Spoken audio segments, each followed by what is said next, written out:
सुस्वागतम.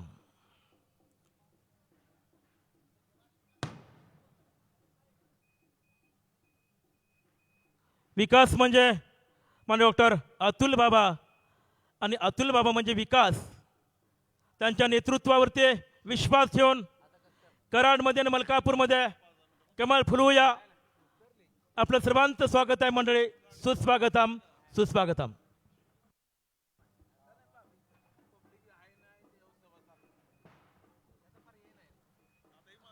नव महाराष्ट्राचे शिल्पकार स्वर्गीय यशवंतराव चव्हाण साहेबांच्या कार्यकर्तृत्वाने पावन झालेले पुण्यनगरी कराड आणि मलकापूर आज पुन्हा एकदा विकासाचा नवविजन. कराड दक्षिणचे लोकप्रिय आमदार आज डॉक्टर अतुल बाबांच्या नेतृत्वाखाली आपण सर्वच आज सामोरे जातोय.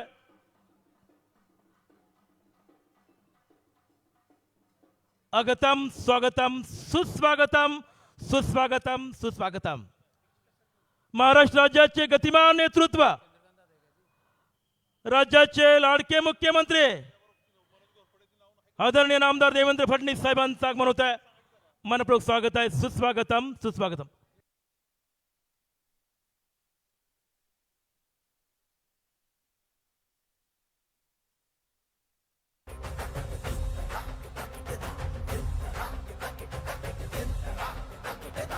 सुस्वागतम सुस्वागतम सुस्वागतम. महाराष्ट्र राज्याचे गतिमान नेतृत्व, राज्याचे लाडके मुख्यमंत्री आदरणीय आमदार देवेंद्र फडणवीस साहेबांचं कराड नगरीत आगमन. मनपूर्वक स्वागत. सुस्वागतम सुस्वागतम सुस्वागतम. तुफान नेतृत्व साहेबांचं आगमन होतंय कराड नगरीत. मनपूर्वक स्वागत आहे. माननीय आमदार चंद्रकांत दादा पाटील उच्च चित्र शिक्षण मंत्री दादा, आपले हार्दिक स्वागत आहे. सुस्वागतम. कराड दक्षिणचे लोकप्रिय आमदार आदरणीय भोसले बाबा, कराड उत्तरचे आमदार आदरणीय मनोज दादा घोरपडे, विनायकांना पावसकर कराड नगरीचे भारतीय जनता पार्टीचे नगराचे पदाचे अधिकृत उमेदवार. मनपूर्वक स्वागत सुस्वागतम. या ठिकाणी मुख्यमंत्री साहेबांचं या ठिकाणी स्वागत होत आहे.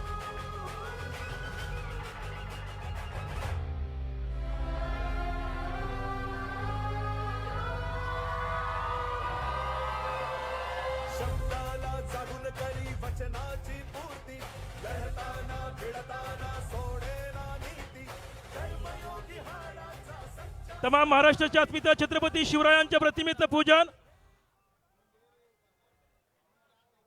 नामदार मुख्यमंत्री साहेबांच्या शुभ संपन्न होत आहे. छत्रपती शिवाजी महाराज की जय भवानी.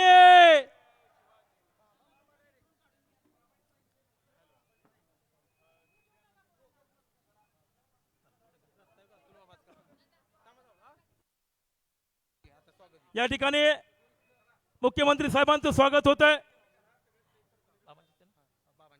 माननीय आमदार अतुल बाबांनी विनंती करतो आपण आदरणीय मुख्यमंत्री साहेबांचं स्वागत संपन्न करावं.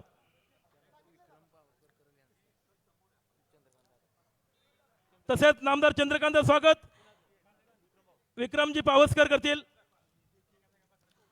राज्याचे उच्च तंत्र शिक्षण मंत्री चंद्रकांत पाटील यांचंही स्वागत होत आहे.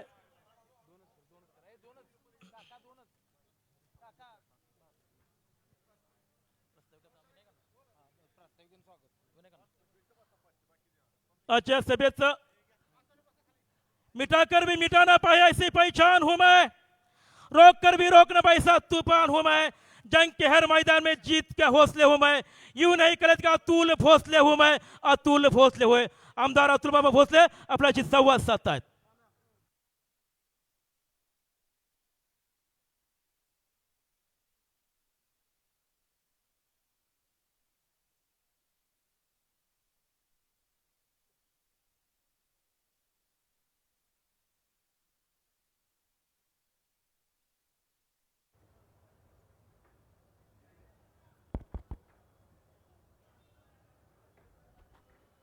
छत्रपती शिवाजी महाराज की जय भवानी. भारतीय जनता पार्टीचा आजच्या विराट अशा प्रचार सभेच्या निमित्तानं उपस्थित असणारे महाराष्ट्राचे लाडके मुख्यमंत्री, आपले सर्वांचे नेते आदरणीय देवाभाऊ, कार्यक्रमाला उपस्थित असणारे आदरणीय चंद्रकांत दादा, आदरणीय सुरेश बाबा, आपले भारतीय जनता पार्टीचे नगराध्यक्ष पदाचे उमेदवार, कराडचे आपले उमेदवार आदरणीय अण्णाजी पावसकर साहेब, मलकापूरचे आपले नगराध्यक्ष पदाचे उमेदवार आदरणीय तेजस दादा, भारतीय जनता पार्टीचे आणि जनशक्ती आघाडीचे सगळे अधिकृत उमेदवार, सगळे प्रमुख नेते मंडळी, कराडमधून आणि मलकापूरमधून मोठ्या संख्येने उपस्थित असणारे भारतीय जनता पार्टीचे सगळे कार्यकर्ते, माता भगिनी, तरुण मित्रांनो आणि पत्रकार बांधवांनो, आज या सभेच्या निमित्तानं आदरणीय साहेबांना मी सांगू इच्छितो की साहेब, कराडचं आमच्या क्षेत्रफळ हे 10.51 स्क्वेअर किलोमीटरचं आहे. आमच्या कराडमध्ये 77 किलोमीटरचे रस्ते आहेत. आमच्या कराडमध्ये 87 किलोमीटरचं बंदिस्त गटार आहे. आमच्या कराडमध्ये 170 किलोमीटरचं उघडं गटार आहे. कराडची लोकसंख्या साधारण 70,000च्या घरामध्ये. या कराडमध्ये आपण 2016 साली साहेब आला होता. आपण ज्या वेळेला आला होता, आपल्या विनंतीला मान देऊन भारतीय जनता पार्टीच्या नगराध्यक्षा कराडकरांनी आपल्या विनंतीवर निवडून दिल्या होत्या. हे देखील आजच्या या कार्यक्रमाच्या निमित्तानं मी सांगू इच्छितो. साहेब, या 1 वर्षामध्ये आपण मला आशीर्वाद दिला, भारतीय जनता पार्टीने मला उमेदवारी दिली, मी विधानसभेमध्ये निवडून आलो आणि 1 वर्षामध्ये कराडसाठी, मलकापूरसाठी आम्ही काय काय केलं हे फक्त आपल्याला मी सांगू इच्छितो. निवडून आल्या आल्या विधानसभेमध्ये बरोबर आपण ज्या वेळेला असणार त्यावेळेची वेळ बघून मला बोलण्याची संधी मिळाली आणि त्याच्यामध्ये मी मांडलं की मला कराडमध्ये काय काय करून पाहिजे. आपण देखील त्या पहिलंच माझं भाषण होतं आणि आपण देखील सभागृह होता त्यावेळेला अनेक गोष्टींचा उल्लेख देखील मी त्या भाषणाच्या निमित्तानं केला होता. साहेब, आपल्या कराडमध्ये अनेक दिवसापासून नव्यानं स्टेडियम व्हावं अशी लोकांची मागणी होती. आपण मागच्या कालावधीमध्ये आला, आम्ही आपल्या समोर मागणी केली की कराडला नव्यानं स्टेडियम देण्याच्या बाबतीमधलं काम साहेब आपण करा. आपण कराडकरांना आमचा आशीर्वाद दिला आणि आपण 96,50,00,000 रुपयाचा निधी महायुती सरकारच्या माध्यमातून देवाभाऊंच्या नेतृत्वाखाली या शहराला देण्याचं काम केलं आणि आता काम प्रगतीपथावर आहे, जोमानं काम चाललेलं आहे. साहेब, पुढच्या 1.5 वर्षामध्ये मी या सगळ्यांच्या साक्षीनं सांगतो की कराडच्या नवीन स्टेडियमच्या उद्घाटनासाठी आम्ही आपली वेळ घेणार आहोत आणि तुम्हाला या स्टेडियमच्या उद्घाटनासाठी बोलवणार आहोत. मुंबईला, पुण्याला, दिल्लीला जिथं जिथं स्टेडियम आहेत त्या स्टेडियम सारखं स्टेडियम आमच्या कराडमध्ये होतंय. इंटरनॅशनल लेवलचा रनिंग ट्रॅक होतोय. आपला तिथं क्रिकेट टर्फ जो होतोय त्याला चांगल्या पद्धतीनं ड्रेनेजची सोय देखील आपण बाहेरच्या चांगल्या स्टेडियम प्रमाणे केलेली आहे. व्हॉलीबॉल कोर्ट होतोय, बास्केटबॉल कोर्ट होतोय, टेबल टेनिस कोर्ट होतोय, बॅडमिंटनचा कोर्ट होतोय, स्विमिंग पूलची सोय होते, जिम्नॅशियमची सोय होते, खेळाडूंच्या राहण्यासाठीची सोय होते, कोचच्या राहण्यासाठीची सोय होते. इतकं सुसज्ज असं आपण स्टेडियम करतोय. आणि हे करत असताना साहेब, आम्ही आपल्याजवळ मागणी केली की साहेब, इतकं भलं मोठं स्टेडियम आपण करतोय, जर का IPL ची मॅच घेण्याची वेळ आली तर आपलं एअरपोर्ट देखील तितकंच चांगलं असलं पाहिजे. साहेब, आपल्या प्रयत्नांनी 220 कोटी रुपयाचा निधी हा कराडच्या एअरपोर्टसाठी देण्याचं काम हे आदरणीय देवाभाऊंच्या नेतृत्वाखाली केंद्र सरकारच्या माध्यमातून झालेलं आहे. साहेब, मी ज्या वेळेला विधानसभेचा सदस्य झालो, सगळ्या विभागांची बैठक घेतली. विभागांची बैठक घेतल्यानंतर मी त्यांना विचारलं की सांगा मला की कराडमध्ये आपल्याला काय काय करणं गरजेचं आहे. सार्वजनिक बांधकाम खात्याचे देखील लोक आले. सार्वजनिक बांधकाम खात्याच्या लोकांनी सांगितलं की हा ब्रिटिशकालीन पूल आहे, जुना कोयना पूल, याला ब्रिटिशकालीन पूल म्हणून आपण ओळखतो. एकदा दोनदा त्यांनी सांगितल्यानंतर मी माझ्या मनामध्ये विचार केला, हे काय आपल्या कर्तृत्वाचं लक्षण आहे का? 78 वर्ष झाले देशाला स्वातंत्र्य मिळून आणि 78 वर्षांनी आपण म्हणतोय की हा ब्रिटिशकालीन पूल आहे आणि इथं अवजड वाहतूक होऊ शकत नाही. साहेब, आपल्या सहकार्याने आदरणीय नितीन गडकरी साहेबांच्या तिथं पाठपुरावा करून 50 कोटी रुपयाचा निधी CRIF मधून मंजूर करून ते काम देखील आता प्रगतीपथावर आहे. 4 लेनिंगचा पूल आता तिथं आपण नव्यानं उभा करतोय. साहेब, कराडमधून इतर उपनगरांना जाणाऱ्या रस्त्याच्या विषयी मी मागणी केली, आपलं पत्र घेतलं आणि परत CRIF मधून 55 कोटी रुपयाचा निधी कराडपासून कोरेगाव कोडोली पर्यंत कारव्यापर्यंत जाणाऱ्या रस्त्यावर टाकला. आणि हा रस्ता असा होतोय ज्याला सायकलिंग ट्रॅक आहे, ज्याला वॉकिंग ट्रॅक आहे, ज्याला LED लाइटिंग होणार आहे आणि अत्यंत सुसज्ज असा रस्ता हा देखील आपण आपल्या आशीर्वादामुळे हा रस्ता देखील तिथं होऊ शकतोय. मला कराडकरांनी मागणी केली 32 लहान लहान कामांची, प्रत्येक विभागामधल्या कामांची. त्या सगळ्या 32 लहान लहान कामांना 5,90,00,000 रुपयाचा निधी आपण देण्याच्या बाबतीमधलं काम DPDC असेल, स्थानिक विकास निधी असेल, याच्या माध्यमातून विचारपूर्वक करण्याच्या बाबतीमधला प्रयत्न केला. साहेब, माझ्या लक्षात आलं की नगर विकास खात्याच्या माध्यमातून काही पैसे मिळण्याची शक्यता आहे आणि नवीन आमदारांना पैसे सरकार देण्याच्या आधी आपला माझ्यावर आशीर्वाद असल्यामुळे मला 10 कोटी रुपयाचा निधी हा तुमच्या आशीर्वादामुळे मिळाला आणि या 10 कोटी रुपयाच्या निधीमधून आपण अनेक उद्यानांना पैसे दिले. कुंभार समाजाने मागणी केली, त्यांना 50 लाख रुपयाचा निधी दिला. ब्राह्मण समाजाने मागणी केली, त्यांना 30 लाख रुपयाचा निधी दिला. डॉक्टर बाबासाहेब आंबेडकरांचं सामाजिक सभागृहासाठी मागणी करण्यात आली, 1 कोटी रुपयाचा निधी दिला. डॉक्टर बाबासाहेब आंबेडकर वाचनालयासाठी 1 कोटी रुपयाचा निधी दिला. मंगळवार पेठेमध्ये देखील उद्यानासाठी 1 कोटी रुपयाचा निधी आमच्या देवाभाऊच्या सरकारच्या माध्यमातून आम्ही दिला. हे आवर्जून या कार्यक्रमाच्या निमित्तानं मी आपल्याला सांगू इच्छितो.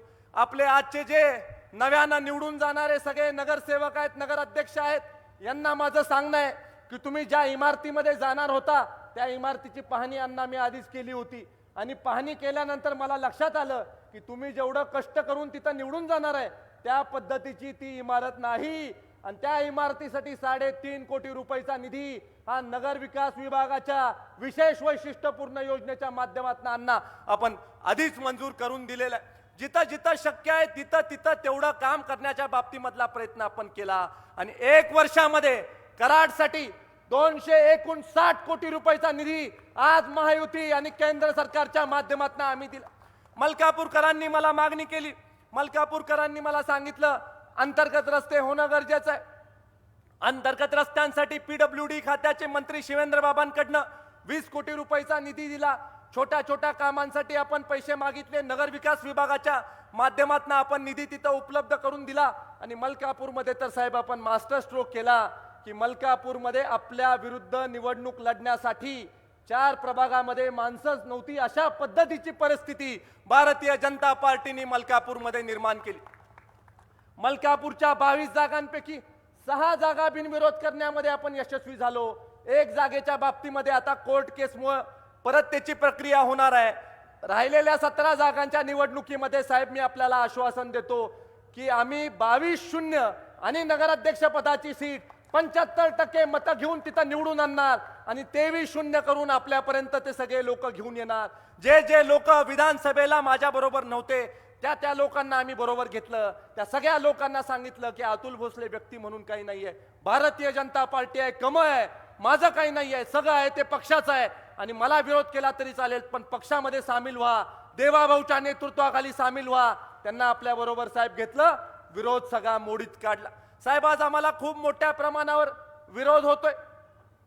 अशा पद्धतीची परिस्थिती महाराष्ट्रामध्ये क्वचित ठिकाणी असेल. जी परिस्थिती आमच्या कराड मलकापूरमध्ये 2 आपले महायुतीचे मंत्री, 1 माजी मंत्री, 1 माजी मुख्यमंत्री, जेवढे पुढारी आहेत तेवढे पुढारी कागदावर लिहिले तर सगळेच्या सगळे पुढारी हे आज आमच्या विरोधात ठाकलेत. पण साहेब पक्षाच्या चिन्हावर निवडणूक लढवत नाहीयेत, आघाडी करून ते निवडणूक लढवतात आहे. आणि म्हणतात आहे की आम्ही समविचारी पक्ष आहे. कसाचा समविचार आहे? महाविकास आघाडीचे घटक पक्ष, महायुतीतले घटक पक्ष, कसा काय तुमचा समविचार होऊ शकतोय? आम्ही ही निवडणूक लढताना खणखणीत भारतीय जनता पार्टीच्या चिन्हावर निवडणूक लढवतोय. सगळे नवीन दमाचे लोक मी दिलेले आहेत. आमच्या नवीन तरुण पोरांना संधी दिलेली आहे. कराडमध्ये नवीन वातावरण आणायचंय, मलकापूरमध्ये नवीन वातावरण आणायचंय. जे जुने विचार आहेत ते बाजूला करायचे आहेत. नव्या विचारांना आपल्याला सगळ्या कराडची, मलकापूरची वाटचाल करायची. आज मलकापूरकरांनी साहेब आमच्याकडे मागणी केली. मलकापूरकरांनी मागणी केली की त्यांची जी पाणी पुरवठा योजना आहे, जी चांगली पाणी पुरवठा योजना आहे, त्याचा विस्तारीकरण करायचंय. निश्चित स्वरूपी त्या विस्तारीकरणासाठी देवाभाऊंचा आशीर्वाद हा तुमच्या बरोबर राहील. त्यानंतर त्यांनी मागणी केली की त्यांची बंदिस्त ड्रेनेजची योजना आहे, त्याला अतिरिक्त पैसा उपलब्ध व्हावा. निश्चित त्याच्यासाठी पैसा उपलब्ध होईल. मलकापूर शहराला आदर्श शहर करण्यासाठी जे काही लागेल ते आमचे आदरणीय देवाभाऊ इथं मंजूर करून देतील, एवढं आश्वासन तुम्हाला आजच्या या कार्यक्रमाच्या निमित्तानं मी देऊ इच्छितो. आमच्या कराडकरांचं स्वप्न आहे साहेब, ज्या पद्धतीनं गंगा आरती होते त्या पद्धतीने माझी कृष्णामाईची आरती झाली पाहिजे, असं आमचं स्वप्न आहे. आणि त्यामुळं कराडमध्ये स्वर्गीय यशवंतराव चव्हाण साहेबांचा विचार आहे. स्वर्गीय यशवंतराव चव्हाण साहेबांच्या विचाराने हे शहर पुढे चाललेलं आहे. आणि स्वर्गीय चव्हाण साहेबांच्या स्मृतीस्थळाचं redevelopment, elevated necklace road, Karad शहराला पुरापासून वाचवण्यासाठी पूर संरक्षण भिंत, असा भला मोठा प्लॅन साहेब मी आपल्या जवळ दिलेला आहे. आणि मला एक माहित आहे की जसं साबरमतीला रिव्हरफ्रंट डेव्हलपमेंट झालंय तशा पद्धतीचं रिव्हरफ्रंट डेव्हलपमेंट आपण कराडला करून द्याल आणि एका दिवशी कराडमध्ये ही कृष्णा नदीची आरती आपण घेऊ शकू, अशा पद्धतीचं दिव्य स्वप्न साहेब आम्ही पाहिलेलं. चव्हाण साहेबांच्या समाधी स्थळाचं रिडेव्हलपमेंट करण्याचा प्लॅन आम्ही आपल्या जवळ साहेब सादर केलेला आहे. मला माहित आहे की सहजासहजी हे सगळं होणार नाही. हे सगळं होण्यासाठी आदरणीय देवाभाऊंचा त्याच्यावर आशीर्वाद असणं गरजेचं आहे. आणि आपल्याला सांगताना मला आनंद होतो, आपण थांबलेलो नाही. आपण एका वर्षामध्ये आदरणीय मुख्यमंत्री साहेबांच्या आदेशाने याचं एस्टिमेट करून याचा संपूर्ण प्रस्ताव परत एकदा मुख्यमंत्री कार्यालयापर्यंत नेलेला आहे. आणि मी आज आपल्याला खात्रीनं सांगतो की आपण भारतीय जनता पार्टीचा नगराध्यक्ष आणि सगळे नगरसेवक पूर्ण बहुमत द्या. आदरणीय साहेब कराडचं नंदनवन करण्याच्या बाबतीमधलं हे महत्वपूर्ण पाऊल घेतील आणि खऱ्या अर्थानं रिव्हरफ्रंट डेव्हलपमेंट झालेलं तुम्हाला कराडमध्ये दिसेल. कराडमध्ये आपल्याला अजून काय काय पाहिजे? नवीन कोर्टाची आपल्याला इमारत पाहिजे. निश्चित स्वरूपी त्याला पैसे आपण उपलब्ध करून देणार आहे. आपल्याला कराडमध्ये अजून काय काय पाहिजे? तर कराडमध्ये आपल्याला नागरी सुविधेसाठी असंख्य गोष्टी करणं गरजेचं आहे.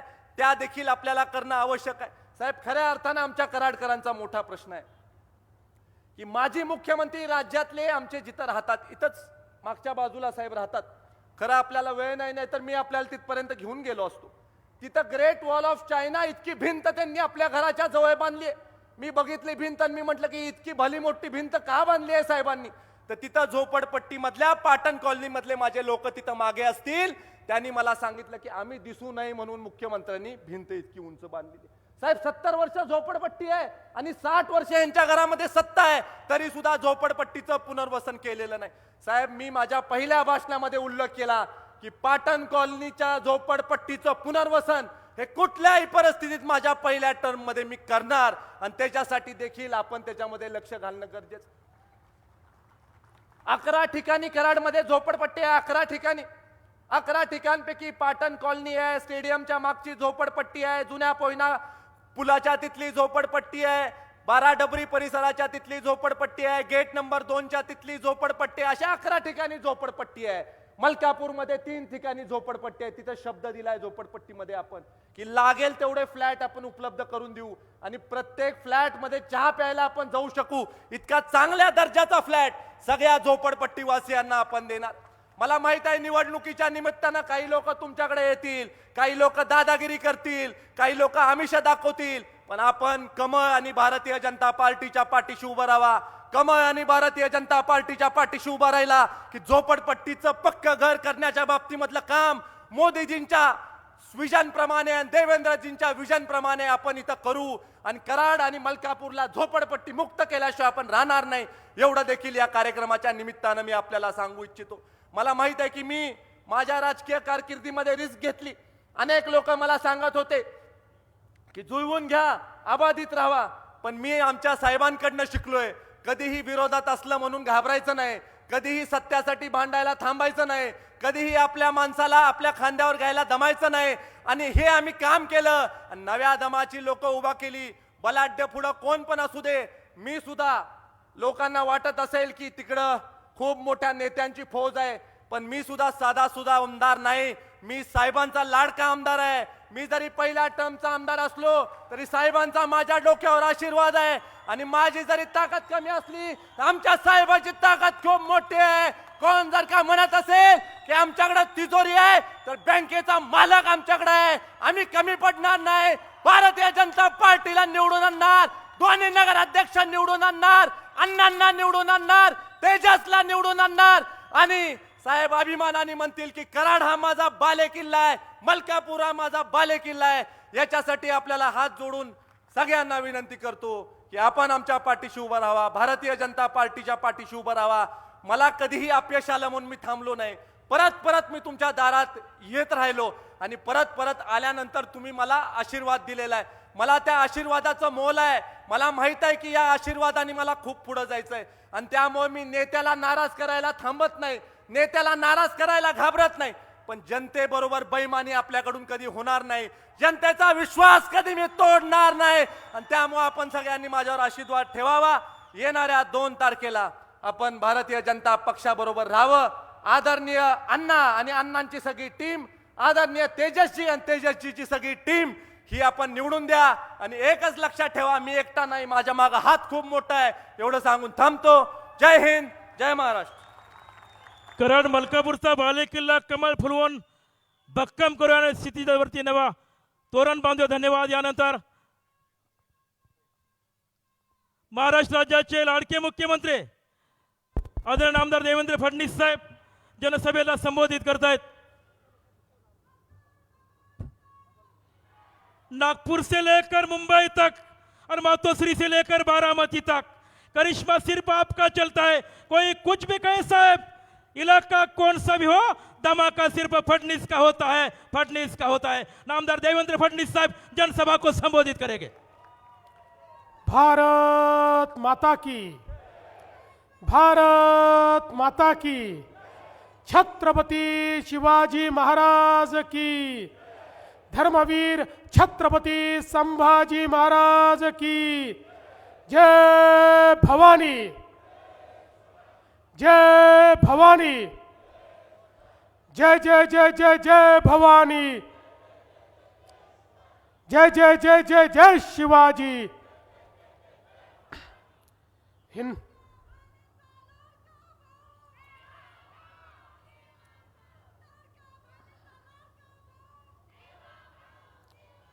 हिंदवी स्वराज्याचे सरसंस्थापक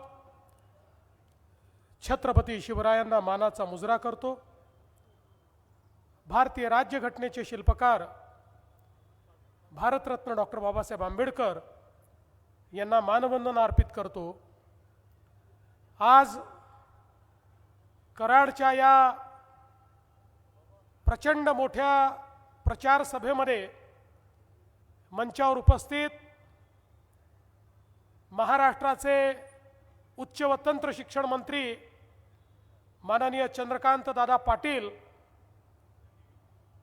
आपल्या कराडचे तरुण तडफदार आणि खऱ्या अर्थानं ज्यांचा उल्लेख मी कार्यसम्राट आमदार म्हणून करेन असे अतुल बाबा भोसले, या ठिकाणी आपले दुसरे लोकप्रिय आमदार मनोज दादा घोरपडे, भरत नाना पाटील, नीताताई केळकर, डॉक्टर सुरेश बाबा भोसले, मकरंद देशपांडे, सत्यजित पाटणकर, रामकृष्णजी वेताळ, विक्रम पावसकर, आनंदराव पाटील, शारदाताई जाधव, रोहिणीताई शिंदे, नीलमताई येडगे, जगदीशजी जगताप, अरुणजी जाधव, मनोहरजी शिंदे, सुषमाताई लोखंडे, सुहास जगताप. नगराध्यक्ष पदाकरता या कराडचे आपले अतिशय ज्यांना अनुभव आहे असे अनुभवी उमेदवार विनायक अप्पा पावसकर, आणि त्यासोबत मलकापूरचे आपले उमेदवार तेजस सोनावणे या ठिकाणी उपस्थित नगरसेवक पदाकरता जे निवडणूक लढवत आहेत असे सर्व आपले या ठिकाणचे उमेदवार, मोठ्या संख्येनं उपस्थित असलेल्या माझ्या सर्व लाडक्या बहिणी आणि उपस्थित असलेल्या तितक्याच लाडक्या भावांनो, मला आज अतिशय आनंद आहे की छत्रपती शिवरायांचा इतिहास सांगणारी अशा प्रकारची ही नगरी या कराडमध्ये या ठिकाणी मी पुन्हा एकदा आपल्यामध्ये उपस्थित आहे. नुकतंच बाबांचं भाषण झालं आणि अतिशय सुंदर अशा प्रकारचे विचार बाबांनी आपल्यासमोर मांडले. खरं म्हणजे 2016 साली देखील मी आपल्याला विनंती केली होती की कराडमध्ये आपला नगराध्यक्ष द्या, आणि त्यावेळी माझ्या विनंतीला मान देऊन आपण नगराध्यक्ष दिला. आणि जो काही काळ आपली सत्ता होती त्या काळामध्ये आपण कराडमध्ये अनेक कामं करण्याचा प्रयत्न केला. बंधू भगिनींनो, ही निवडणूक खऱ्या अर्थानं लोकशाहीचा उत्सव आहे. आपल्या भारताचं जे संविधान आहे, या संविधानाने आपल्याला लोकशाहीचे काही अधिकार दिले आहेत. सगळ्यात महत्त्वाचा अधिकार काही दिला असेल तर या देशातल्या प्रत्येक व्यक्तीला एक मताचा अधिकार हा लोकशाहीने दिला आहे. या ठिकाणी टाटा, बिर्ला, अडाणी, अंबानी यांनाही एकच मत देता येतं आणि तुम्हाला आणि मला एकच मत देता येतं. प्रत्येकाला एक मताचा अधिकार या ठिकाणी मिळालेला आहे. आणि हा एक मताचा अधिकार देताना एक मोठी जबाबदारी ही देखील आता आपल्यावर आलेली आहे, योग्य अशा प्रकारचे लोक निवडण्याची. आपण लोकसभेमध्ये मतदान करून देशाचा प्रधानमंत्री कोण होईल हे ठरवतो. आपण विधानसभेमध्ये मतदान करून राज्याचा मुख्यमंत्री कोण होईल हे ठरवतो. आणि आपल्या शहरामध्ये मतदान करून 5 वर्ष आपल्या शहराचं प्रशासन कोण चालवेल याचा निर्णय आपण करत असतो. आणि म्हणून या लोकशाहीच्या उत्सवामध्ये आपल्या सर्वांना अतिशय विचारपूर्वक अशा प्रकारचा निर्णय घेणं हे महत्त्वाचं आहे. बंधू भगिनींनो, आपण जर बघितलं तर आपला देश स्वतंत्र झाल्यापासनं 60-65 वर्ष आपल्या राज्यकर्त्यांच्या माध्यमातनं विकासाचं केंद्र हे गाव होतं.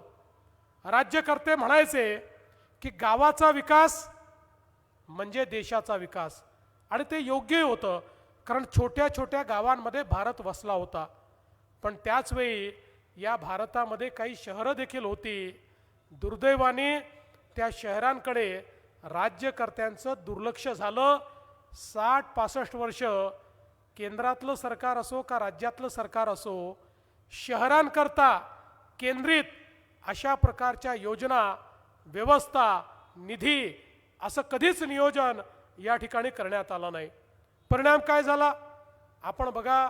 शेवटी गावातनं लोक शहराकडे आले. शिक्षण, आरोग्य, रोजगाराकरता, अन्न, वस्त्र, निवाऱ्याकरता त्याच्या संधी आहेत म्हणून लोक शहराकडे आले. आणि शहराकडे आल्यानंतर अवस्था अशी झाली की आल्यानंतर लोकांना राहायला जागा नव्हती. त्यामुळे लोकांनी अतिक्रमण केले, झोपडपट्ट्या तयार झाल्या. जिथे ज्याला जशी जागा मिळेल तसा तो राहू लागला. त्यामुळे शहरातलं घनत्व त्या ठिकाणी मोठं झालं. मग लोकसंख्या वाढली तर पिण्याच्या पाण्याच्या समस्या तयार झाल्या. लोकसंख्या वाढली तर मग या ठिकाणी नाल्या काढून त्या नाल्यांच्या माध्यमातनं मैलाचं पाणी त्या ठिकाणी व्हायला लागलं. त्या सांडपाण्यामुळे त्या ठिकाणी रोगराई पसरायला लागली, मच्छर तयार झाले, त्या ठिकाणी वासाचं साम्राज्य तयार झालं. आणि हेच घाणेरडं पाणी आपल्या विहिरींमध्ये जायला लागलं, आपल्या नाल्यांमध्ये, नदीमध्ये, आपल्या तलावांमध्ये जायला लागलं. परिणाम असा झाला की एक प्रकारे जे आपलं जीवनमान आहे ते खाली खाली होत गेलं. आणि मग त्याच वेळी इतक्या मोठ्या प्रमाणात लोकसंख्या वाढायला लागली, पण कचऱ्याच्या संदर्भात कुठली योजना नव्हती. आणि म्हणून ठिकठिकाणी कचऱ्याचे ढीग जमा झाले. आणि मग एखादी जागा शोधायची, त्या ठिकाणी सगळा कचरा डंप करायचा आणि त्या जागेतून वेगवेगळ्या प्रकारचे वास, त्या जागेतून वेगवेगळ्या प्रकारचे गॅसेस, अशा पद्धतीनं आपलं प्रदूषण, आपली हवा या ठिकाणी खराब करण्याचं काम या सगळ्या शहरांमध्ये होत होतं. आणि म्हणून शहरीकरण सातत्याने वाढत होतं, पण त्या शहरीकरणाकडे लक्ष देणारं कोणीच नव्हतं.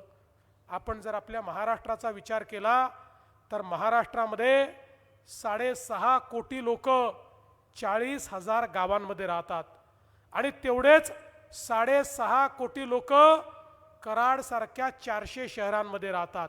म्हणजे अर्धी लोकसंख्या 40,000 गावांमध्ये आणि अर्धी लोकसंख्या 400 शहरांमध्ये राहते. या 400 शहरांमध्ये शिक्षण आरोग्याच्या संधी आहेत, या 400 शहरांमध्ये रोजगाराच्या संधी आहेत, पण त्या ठिकाणी लोकांचं जीवनमान सुधारण्याकरता 60-65 वर्ष कुठल्याही योजना झाल्या नाहीत. देशामध्ये पहिल्यांदा प्रधानमंत्री म्हणून मोदीजींनी शपथ घेतली आणि पंतप्रधान झाल्यानंतर मोदीजींनी सांगितलं, भारत जसा गावात राहतो तसेच भारतीय शहरात देखील राहतात. आणि म्हणून मोदीजींनी सांगितलं, शहरांचाही विकास करावा लागेल, गावांसोबत शहरांकडे लक्ष द्यावं लागेल. देशाचा 65% GDP हा शहरामध्ये तयार होतो. या ठिकाणी वस्तू सेवांची निर्मिती, शिक्षण आरोग्याच्या संधी, रोजगाराच्या संधी या शहरांमध्ये आहेत. त्यामुळे शहरी जीवन जोपर्यंत आपण बदलणार नाही, शहरात राहणारा गरीब, शहरात राहणारा मध्यमवर्गीय याला जोपर्यंत आपण सोयी देणार नाही, तोपर्यंत खऱ्या अर्थानं आपण त्यांचं जीवन बदलू शकत नाही. आणि म्हणून पहिल्यांदा आपल्या देशामध्ये शहरांकरता योजना तयार करण्याचा निर्णय मोदीजींनी घेतला. आणि मग स्मार्ट सिटीची योजना, अमृत शहराची योजना, स्वच्छ भारत शहरांची योजना, प्रधानमंत्री आवास योजना शहरी, अशा अनेक योजना मोदीजींनी तयार केल्या आणि लाखो कोटी रुपये शहरांच्या विकासाकरता देणं सुरू केलं. आज आपण पाहतोय एकट्या महाराष्ट्राला मोदीजींनी अमृत योजनेच्या माध्यमातून 50,000 कोटी रुपये आपल्या शहरांचं चित्र बदलण्याकरता या ठिकाणी दिले आहे. आज प्रत्येक शहरामध्ये पिण्याचं पाणी मुबलक मिळालं पाहिजे. शहरामधला जो या ठिकाणी सगळा मैला आहे, जे सांडपाणी आहे, आत्ता चतुर्बाबा सांगत होते आपल्याकडे किती सांडपाणी हे भुयारी गटारातनं जातं आणि किती सांडपाणी हे नाल्यांमधनं जातं.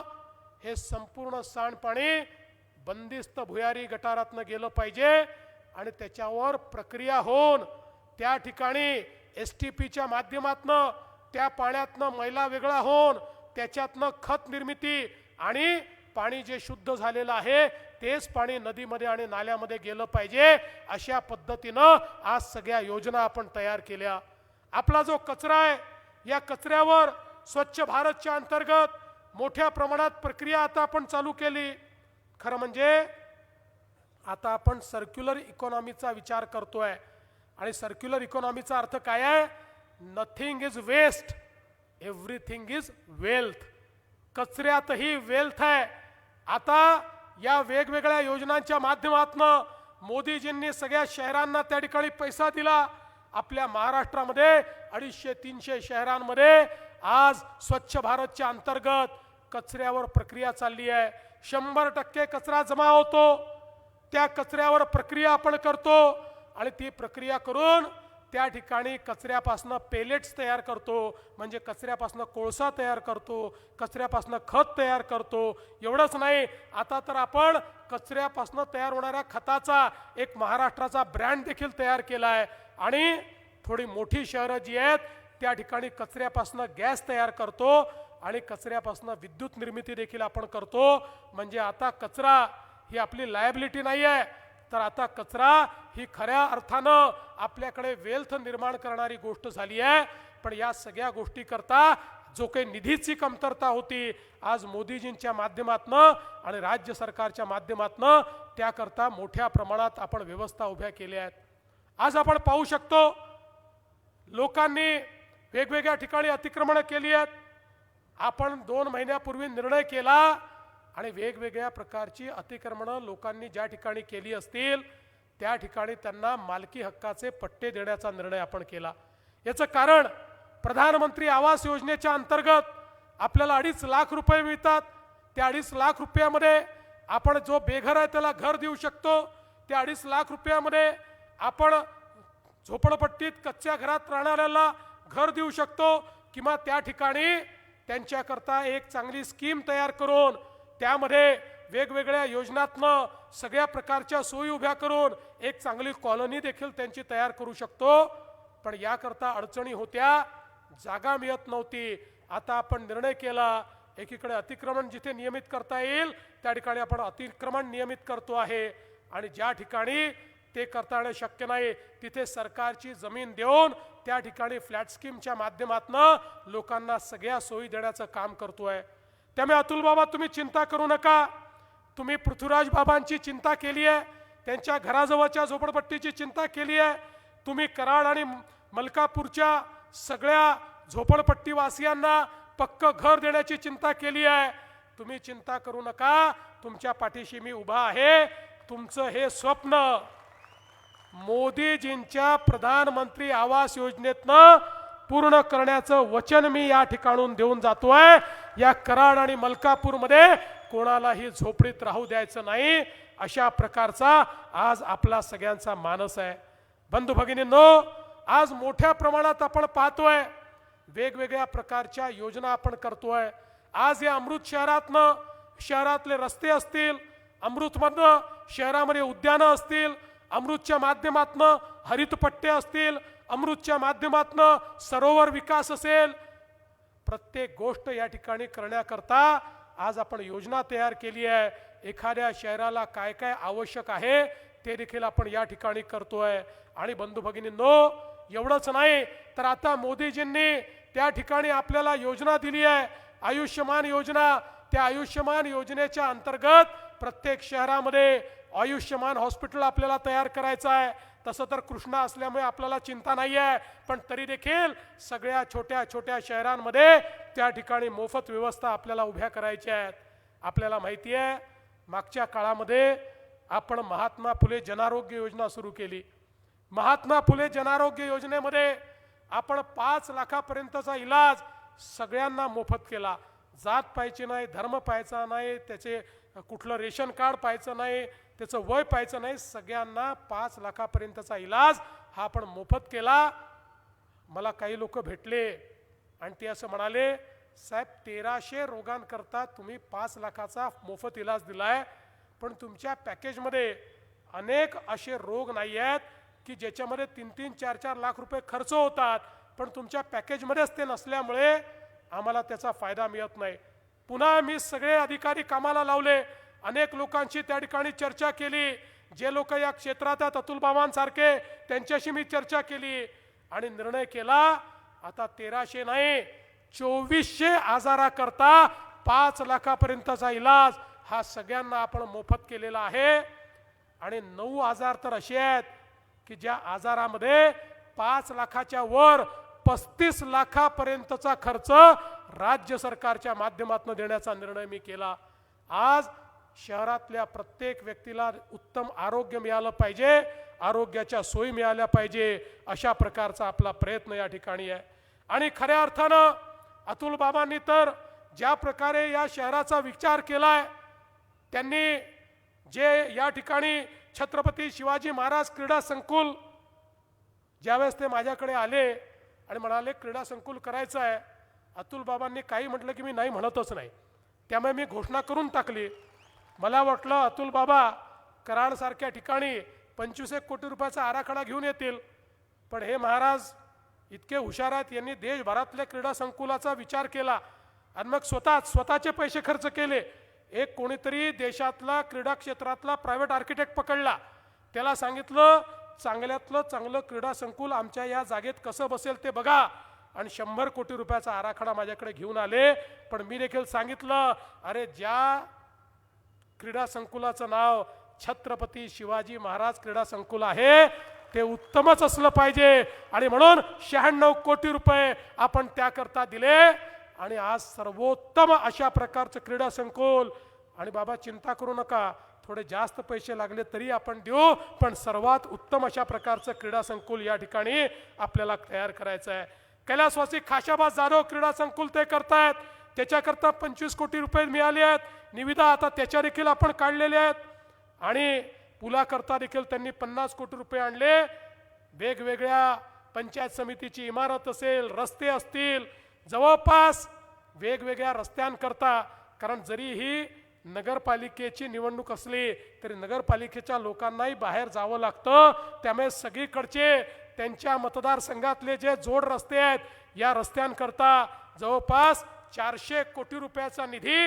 हा अतुल बाबांनी या ठिकाणी मिळवला आणि मोठ्या प्रमाणात हा विकासाचं कार्य ते करतायत आंबेडकर वाचनालय असेल पाणी पुरवठा योजनेची दुरुस्ती असेल वेगवेगळी कामं जी त्यांनी केली आहेत त्या सगळ्या कामांच्या माध्यमातून मोठ्या प्रमाणात एक परिवर्तन या ठिकाणी दिसत आहे आणि आता त्यांच्या मनामध्ये जे आपलं प्रीती संगम आहे यशवंतराव चव्हाण साहेबांचं समाधी स्थळ या समाधी स्थळाचं रिडेव्हलपमेंट झालं पाहिजे अशा प्रकारचा विचार त्यांनी मांडलाय मी अतुल बाबा तुमचं अभिनंदन करेन ज्यांनी महाराष्ट्राचा सुवर्ण कलश आणला त्या यशवंतरावांच्या समाधीचा विचार इतक्या वर्षात पुन्हा कोणी केला नाही एकदा जे काम झालं त्यानंतर कोणी त्याच्याकडे पाहिलं नाही पण तुम्ही अतिशय सुंदर त्याचा आराखडा तयार केला आणि त्यासोबत त्या ठिकाणी कृष्णामाईच्या तीरावर चांगल्या प्रकारे रिव्हर डेव्हलपमेंट झालं पाहिजे आणि कराड ते विटा हा एलिव्हेटेड हायवे झाला पाहिजे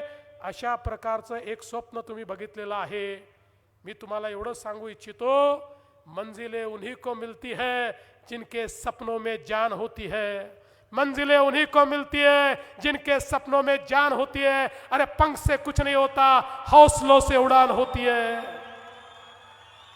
हे काम मोठं आहे एखाद्या नगरपालिकेला झेपणारं काम नाही आहे पण अतुल बाबा त्या व्यक्तीचं नाव आहे जो मोठे स्वप्न पाहतो आणि देवाभाऊ त्या व्यक्तीचं नाव आहे जो मोठे स्वप्न पूर्ण करण्याकरता मदत करतो त्यामुळे चिंता करू नका या ठिकाणी तुम्हाला हे जे स्मार्ट आणि मॉडेल अशा प्रकारचं कराड तयार करायचं आहे त्याकरता पूर्णपणे तुम्हाला मदत ही राज्य सरकारच्या माध्यमातून निश्चितपणे आपण या ठिकाणी करू बंधू भगिनींनो खऱ्या अर्थानं कराडची जी निवडणूक आहे ही निवडणूक यावेळेस एक वेगळ्या प्रकारची निवडणूक होते आहे मी तर आता गेले 8-10 दिवस वेगवेगळ्या शहरांमध्ये चाललो आहे त्या ठिकाणी जाऊन भाषणं करतो रोज 5-6 सभा घेतो मी कुठल्याही सभेमध्ये कोणावर टीका करत नाही मी कुठल्याही सभेमध्ये कुठल्या पक्षाला उणं बोलत नाही कारण माझं पक्का आहे आपला विश्वास आहे आपल्या जो विकासाचा कार्यक्रम आहे त्यामुळे आपल्याला काही दुसरं बोलण्याची आवश्यकता नाही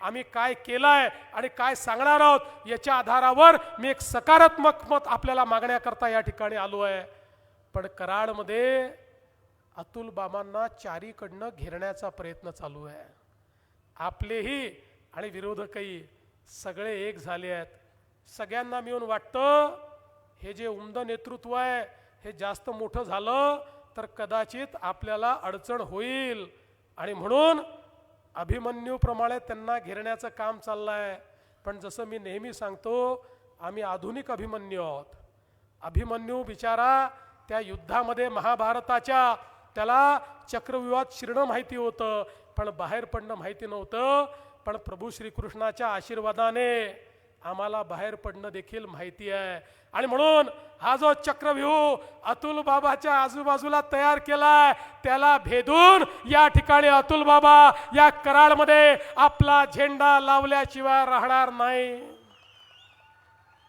पण कराडकरांनो तुम्हालाही मी विनंती करतो आज अण्णा पावसकरांसारखा एक अनुभवी अशा प्रकारचा उमेदवार आज तेजस सोनवले यांचा सारखा मलकापूरचा उमेदवार यासारखे उमेदवार आपण दिले आहेत आणि जे आपले नगरसेवक पदाचे उमेदवार आहेत मला अतुल बाबा तुमचं अभिनंदन करायचं आहे सगळे जनतेतले उमेदवार तुम्ही दिले सामान्य घरचे सर्वसामान्यांमध्ये वावरणारे अशा प्रकारचे उमेदवार तुम्ही दिले आहेत आणि या उमेदवारांना खऱ्या अर्थानं समाजामध्ये काय केलं पाहिजे याची तळमळ आहे.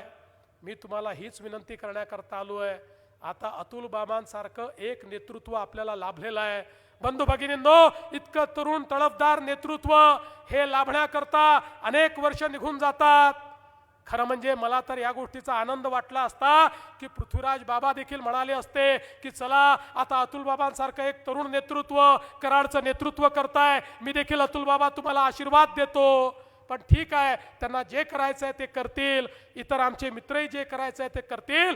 पण कराडवासियांनो, माझे आता राजकारणामध्ये 30 वर्ष पूर्ण झाले आहेत.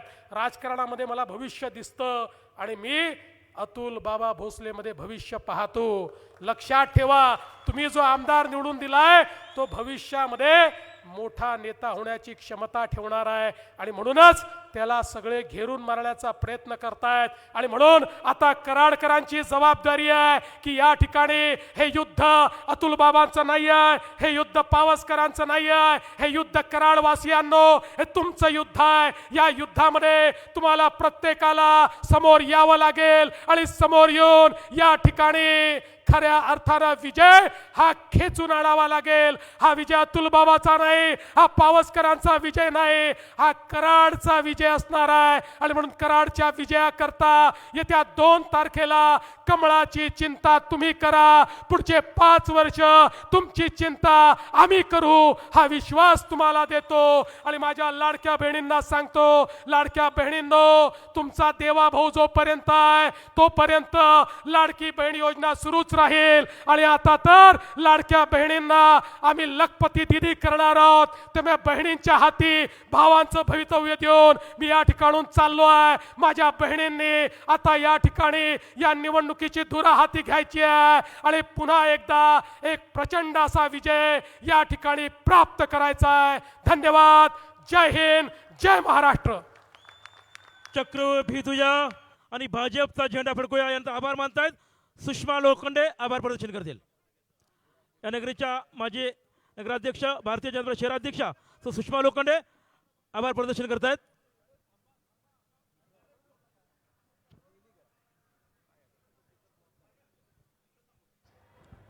सुषमा लोखंडे आभार कराड प्रदर्शन नगर करतील. परिषद मलकापूर नगर परिषद सार्वत्रिक निवडणूक 2025च्या प्रचारासाठी आपले लाडके मुख्यमंत्री व आम्ही सगळ्या बहिणींचे लाडके देवाभाऊ आपल्या व्यस्त प्रचार दौऱ्यातून कराड मतदार बंधू भगिनींना आवाहन करण्यासाठी आले आहेत. त्याबद्दल त्यांचे मनापासून आभार.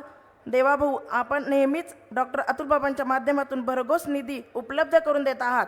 असाच आशीर्वाद आमच्या कराडकरांना असू देत.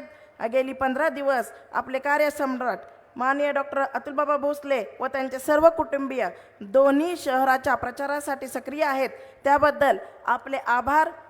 आणि आदरणीय चंद्रकांत दादा पाटील, प्रदेश महामंत्री मकरंद भाऊ देशपांडे, कराड उत्तरचे आमदार मनोहरदादा घोरपडे, प्रदेश उपाध्यक्ष विक्रमदादा पावसकर, आदरणीय भरत नाना, आदरणीय नाना व सुरेश बाबा, नगराध्यक्षपदाचे दोन्ही उमेदवार, त्याचबरोबर मंचावरील सर्व मान्यवर व उपस्थित पत्रकार बंधू, भारतीय जनता पार्टीचे पदाधिकारी व कार्यकर्ते बंधू आणि भगिनी, आपल्या सर्वांचे मनापासून आभार मानते.